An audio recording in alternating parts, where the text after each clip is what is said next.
ఆయన దుఃఖం చూడు, ఆయన బాధ చూడు, కడుపులో విషము విషము విషము. ఎట్లా అంటే కడుపు నిండా విషయం. ఆ మూసీలో ఉన్న కాలుష్యానికంటే వీళ్ళ కడుపులలో అంతకంటే ఎక్కువ విషయం ఉంది అధ్యక్ష. విషం జిమ్ముతున్నారు.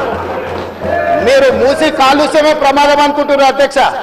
ఈ మనుషుల కడుపుల్లో ఉన్న విషయం మూసి కాలుష్యానికంటే ప్రమాదకరంగా తయారైంది అధ్యక్ష. ఏం నొప్పి అధ్యక్ష? నేను ఎవరినైనా విమర్శించిన అధ్యక్ష? నేను ఈ ప్రభుత్వం ఏం కార్యక్రమాలు చేపట్టబోతుందో సభలో సభ్యులు మాకు తెలవాలని అడిగినారు. పాయల శంకర్ గారు ఏం అడిగినారు అధ్యక్ష? మేము సభ్యులము, ప్రభుత్వం ఏం చేస్తుందో మాకు వివరించండి, మేము కూడా మా చేతనైన సాయం చేస్తామని మాట్లాడింది అధ్యక్ష. నేను వివరాలు చెప్పే ప్రయత్నం చేస్తే విషయం ఎందుకు కక్కుతున్నారు అధ్యక్ష? ఈరోజు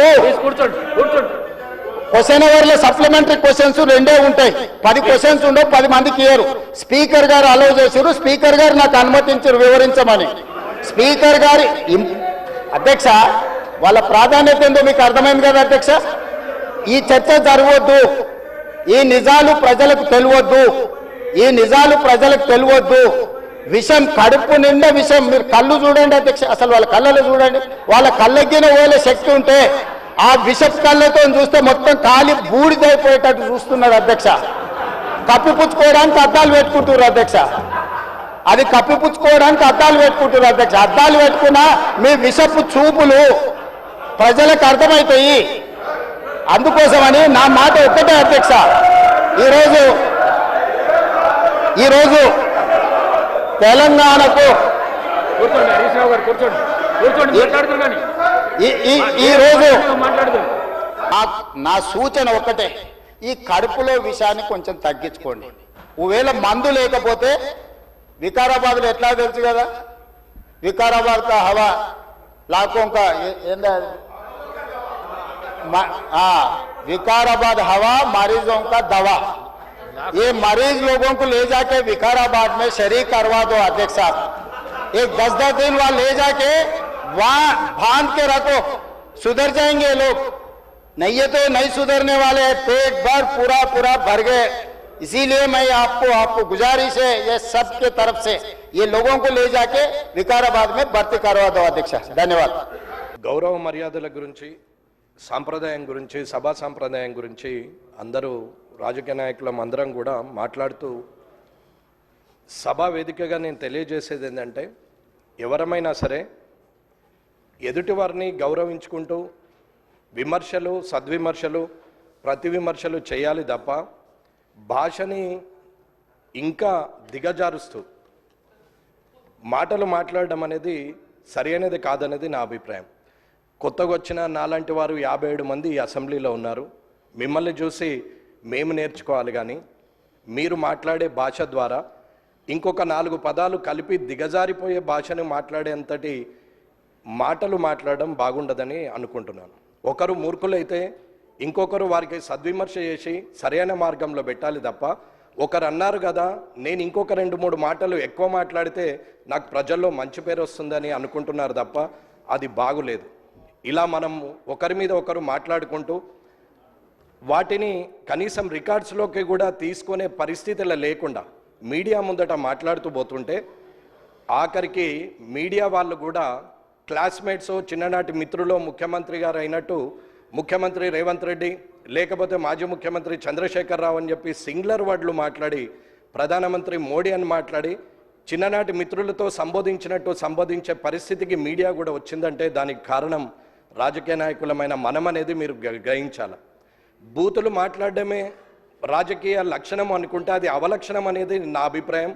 దయచేసి సభలో ఉన్నటువంటి పెద్దలందరూ కూడా చంద్రశేఖరరావు గారి నుంచి మొదలు పెడితే ఇప్పుడున్న ముఖ్యమంత్రి రేవంత్ రెడ్డి గారి వరకు, మధ్యలో ఉన్న మంత్రులు కానీ, ఇక్కడున్న ఎమ్మెల్యేలు కానీ, కొత్తగా ఎన్నికైన మాలాంటి వాళ్ళు కానీ, రానున్న శాసనసభకు వచ్చే సభ్యులు కొత్త వారికి కూడా మంచి సందేశాన్ని ఇవ్వాలని, మంచి సభా సాంప్రదాయాన్ని ఇవ్వాలని, రాజకీయంలో మనము మంచి పేరు తెచ్చుకోవాలనేది అందరి సభ్యుల్ని నేను కోరుతున్నాను.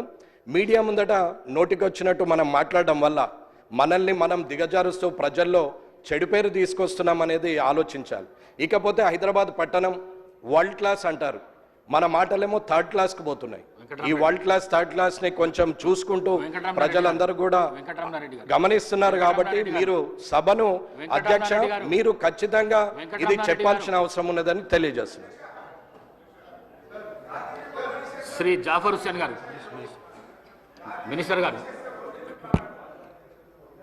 గౌరవ సభ్యులు వెంకటరమణారెడ్డి గారు చెప్పిన ప్రస్తావన చాలా ముఖ్యమైనది అధ్యక్ష.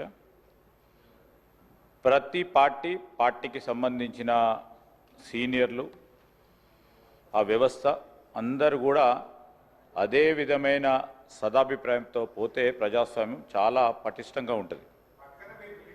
సరే, ఈరోజు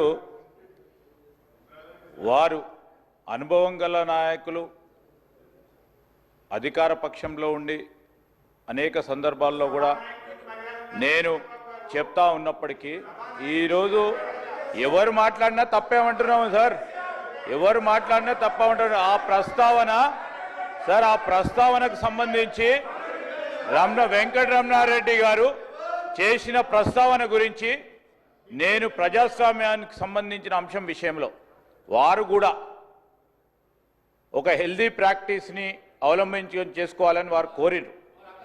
డెఫినెట్లీ డెమోక్రటిక్ ప్రాసెస్లో మాకు హుందత్వాన్ని కాపాడే ప్రయత్నంలో అనేక సందర్భాల్లో ముఖ్యమంత్రి గారు కానీ, మా సహచరులు కానీ, మా సభ్యులు కానీ చాలా హుందాగా మాట్లాడే తీరు కానీ, అంశం కానీ, తెలంగాణ సంస్కృతికి సంబంధించిన అంశం విషయంలో స్పష్టంగా చాలా మర్యాదగా పోతా ఉన్నాం అధ్యక్ష. ఎక్కడైనా చిన్నగా ఎప్పుడైనా ఉంటే మేము ఈరోజు కూడా చెప్తా ఉన్నాం, మాకు బేషిజాలు లేవు. ఒక గౌరవ సభ్యుడు చెప్పిన అంశాన్ని కూడా దృష్టిలో పెట్టుకొని ముందుకు నడుస్తాం. అదేవిధంగా వారు కూడా నడవాల్సిన అవసరం ఉంటుంది. గౌరవ సభ్యులకు సంబంధించిన పార్టీ సభ్యులకు సంబంధించి సీనియర్ నాయకులు ఉన్నారు, వారు కూడా వారి నాయకులను మొదటగా మర్యాదగా మాట్లాడే ప్రస్తావన తీసుకొస్తే కూడా బాగుంటా ఉండే.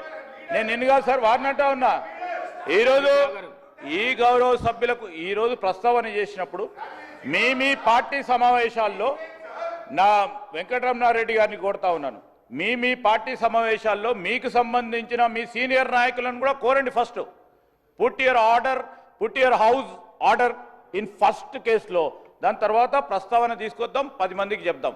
మేమైతే తప్పకుండా చెప్తా ఉన్నాం, ప్రజాస్వామికంగా మర్యాదపూర్వకంగా గౌరవంగా గౌరవ సభ్యుల హుందత్వాన్ని కాపాడే కార్యక్రమాల్లో ఎక్కడ కూడా వెనుకాడకుండా ముందుకు తీసుకెళ్తామని గౌరవ శాసనసభ ముందట పెడతా ఉన్నాం.